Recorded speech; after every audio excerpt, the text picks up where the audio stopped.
Sejumlah perwakilan mahasiswa dan mahasiswi dari Universitas Syahyakirti Palembang mengatasnamakan Aliansi Mahasiswa dan Ormawa Kampus Syahyakirti Aksi Damai ke Yayasan Syahyakirti di Jalan Sultan Muhammad Mansur Kebun Gede 32 Ilir Palembang. Selasa tanggal 24 Desember tahun 2024.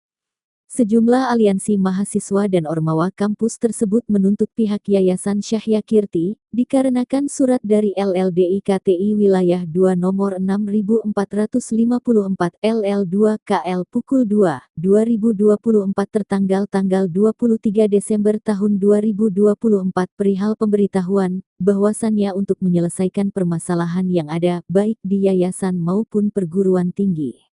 Adapun poin yang akan dituntutkan dalam hal ini adalah penyelesaian konflik dualisme kepemimpinan yang ada di lembaga Syahyakirti.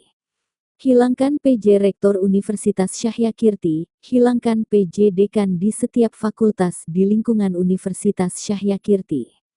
Menjamin dan memastikan kegiatan akademik mahasiswa berjalan lancar dan normal sebagaimana mestinya. Menjamin dan memperjuangkan akreditasi Universitas Syahyakirti tidak menurun dari sebelumnya. Maka dengan ini kami menyatakan bahwa kami menunggu Bapak Elbu pimpinan Yayasan Perguruan Syahyakirti Palembang untuk segera menyelesaikan masalah konflik di lingkungan Universitas Syahyakirti. Kata M. Riki Aditya sebagai koordinator lapangan. Riki Aditya menambahkan apabila tuntutan kami tidak didengar dan masalah konflik di Universitas Syahyakirti tidak selesai maka akan melakukan aksi. Bisa terjadi itu menyebabkan akreditasi kita terganggu. Jadi kerisauan yang kita alami ini sudah cukup lama atau gimana? Apa? Kerisauan, kegalauan yang dialami oleh mahasiswa ini sudah cukup lama atau bagaimana? Sudah hampir 1 bulan lebih. 1 bulan. Ya. Berkaitan dengan adanya dugaan dualisme ini ya? Terindikasi dualisme kepemimpinan di universitas. Siapa nama kita? Ari Ramadan. Selaku Presiden Mahasiswa Universitas Syahyakirti. Ada tambahan dikit nih. Katanya yang ketidakaktifan itu yang diketahui dari online. Sudah berapa lama? Ketidakaktifan yang seperti mana? Maksudnya kampus ini tidak aktif atau ditutup katanya.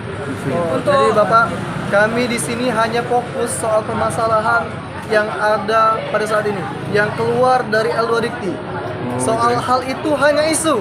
Kalau memang itu ada, maka kami akan permasalahkan.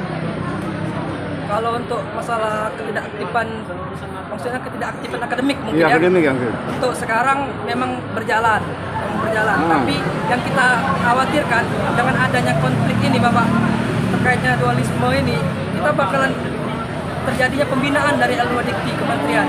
Itu yang kita khawatirkan dari kawan-kawan BEM dan juga kawan-kawan mahasiswa. Jadi saat ini para mahasiswa tetap melakukan aktivitas kuliah.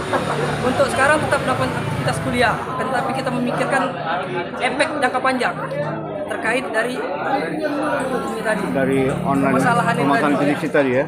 Makasih. Hasil kesepakatan apa hasil kesepakatannya? Kami ini menunggu untuk menyelesaikan masalah konflik ini dan tuntutan ini pada hari Senin tanggal 30 Desember 2024. Salah satu masalah konfliknya apa? Masalah konfliknya ada pun poin-poinnya. Yang pertama, penyelesaian konflik dualisme yang terjadi di perguruan Syahyakirti. Yang kedua? Dan yang kedua, menjamin dan memastikan kegiatan akademik mahasiswa berjalan lancar dan normal sebagaimana mestinya. Dan yang ketiga, menjamin dan memperjuangkan akreditasi tidak menurun dari yang sebelumnya. Itu diketahui oleh yayasan atau hanya PJ Rektor? Untuk ini diketahui oleh Wakil Ketua 1, Siapa namanya? Ibu Susan Agusti. Kalau kita sebagai apa? Apa kita? Iya. Sebagai Presiden Mahasiswa, Siapa namanya? Ari Ramadan. Makasih ya.